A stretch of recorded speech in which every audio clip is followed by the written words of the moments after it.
Baiklah teman-teman, pada pagi ini gue mau membagikan pengalaman sedih, dimana bahwa pagi ini ikan-ikan gue itu pada mati. Ini ada, kalau dihitung itu jumlahnya ada 7. 1, 2, 3, 4, 5, 6, 7 ekor ini kemungkinan mencapai 2 kilo. Jadi semalam ceritanya listrik rumah gue itu konslet, dan kebetulan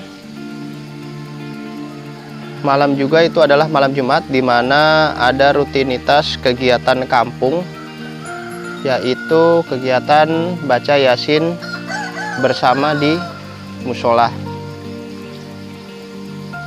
Jadi ketika lampu konslet, kebetulan menjelang maghrib, itu kita tidak langsung membenahi atau kita tidak langsung memperbaiki, karena kita langsung menuju ke musola yang berada di depan rumah. Setelah sholat maghrib selesai, kita langsung melakukan rutinitas membaca surat Yasin bersama.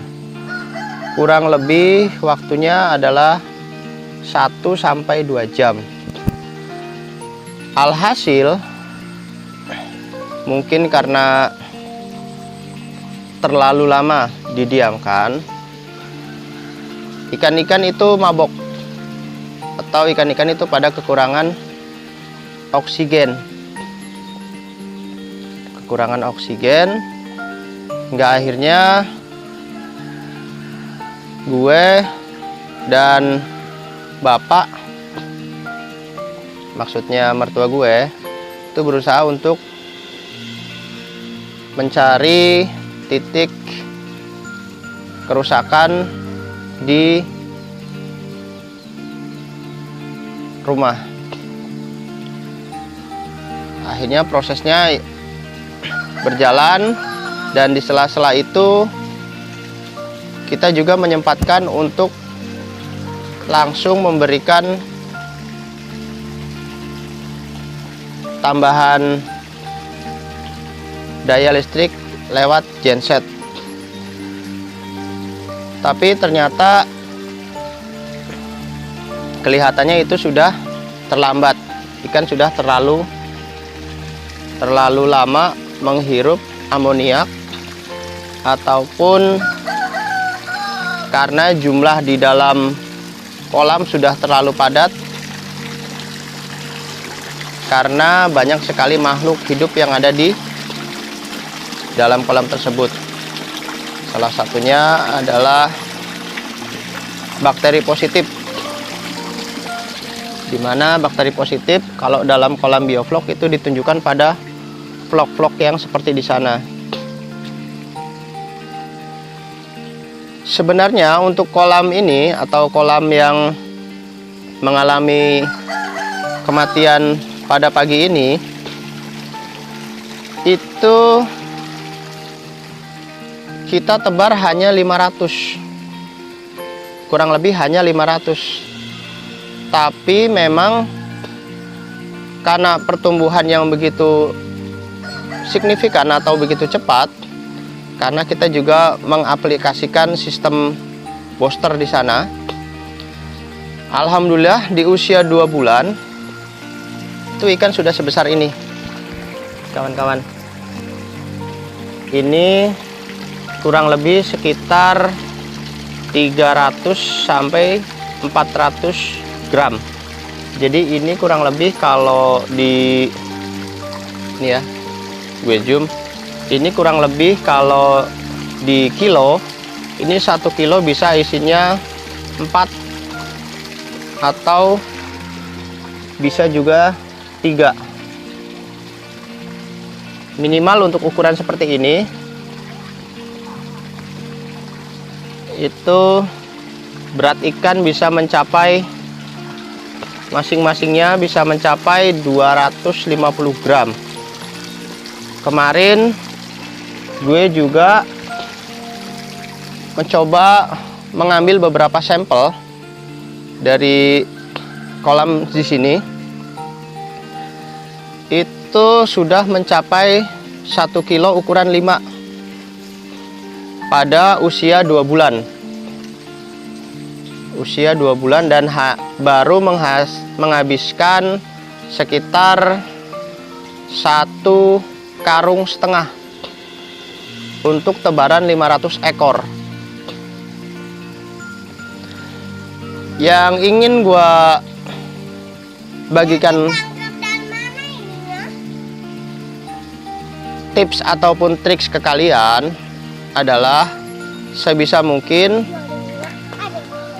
ketika kalian ingin membudidaya sistem bioflok, pastikan kalian sudah mempunyai genset ataupun mempunyai tenaga listrik alternatif lain seperti tenaga listrik surya, sistem tenaga surya. Jadi kalaupun nanti tiba-tiba listrik kalian mati, maksimal jangka waktu setengah jam itu harus sudah dihidupkan. Memang ini murni kesalahan dari gue pribadi. Kesalahannya begitu mati listrik tidak langsung dinyalakan genset. Kalau dari pengalaman sebelumnya, setelah mati lampu kurang lebih setengah jam, gue langsung menghidupkan yang namanya genset.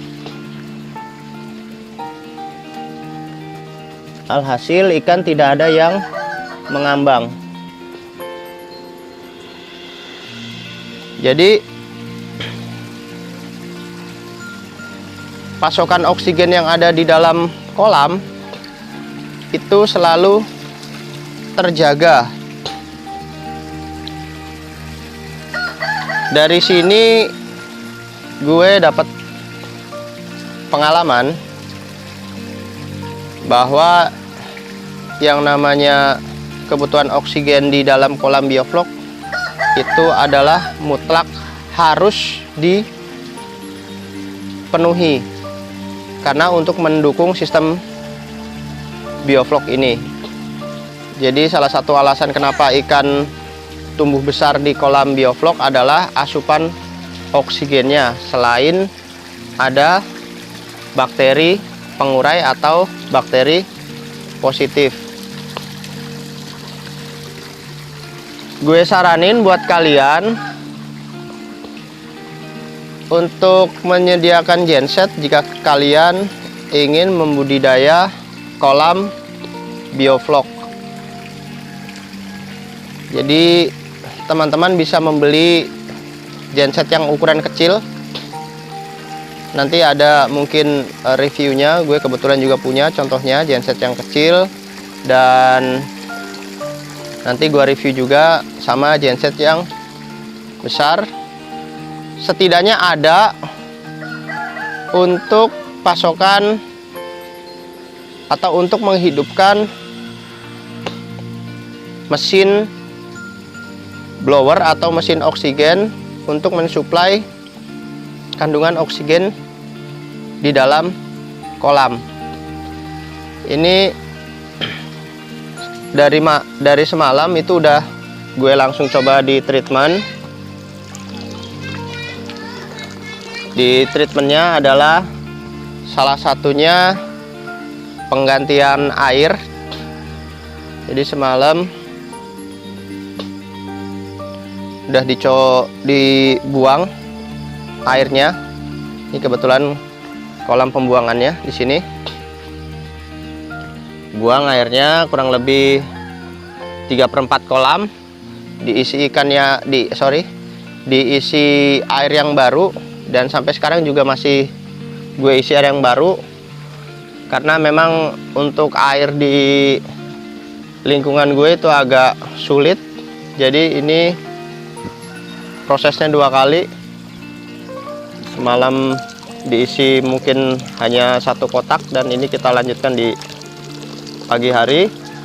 Setelah itu pemberian probiotik ulang agar bakteri positif atau bakteri pengurainya itu tetap stabil. Kemungkinan ikan-ikan ini karena baru tadi subuh itu baru mati, jadi masih segar. Nanti akan diolah untuk pemenuhan gizi keluarga. Semalam juga sudah ada yang seperti ini 3. Jadi kalau semalam itu memang ukurannya agak lebih besar. Jadi memang sangat tergantung sekali dengan yang namanya oksigen. Langsung mati 3. Itu udah diangkat, dan ini sisanya 7. Berarti total 10. Berarti pagi ini kurang lebih ada 3 kilo ikan yang mati akibat kekurangan oksigen. Oke, moga-mogahan pengalaman gue ini bisa dipakai atau bisa dijadikan sebagai referensi buat kalian yang ingin membudidaya ikan nila khususnya, dan ikan mas, ataupun ikan-ikan yang memang membutuhkan kadar oksigen yang tinggi selain lele. Itu pastikan kalian mempunyai genset atau sumber kelistrikan yang lain. Jadi poinnya di situ, mempunyai genset atau mempunyai sumber kelistrikan yang lain. Contohnya adalah kelistrikan sistem tenaga surya. Jadi oksigen yang ada di dalam kolam ini terjaga. Oke, sebelum gua closing, seperti biasa ada kata-kata pamungkas yang biasa gue ucapkan sebagai motivasi buat kalian. Mungkin kalian juga sudah hafal ya kalau ngituin video gue. Lebih baik gagal mencoba daripada sukses dalam hayalan. Wabillahi taufiq wal hidayah. Wassalamualaikum warahmatullahi wabarakatuh.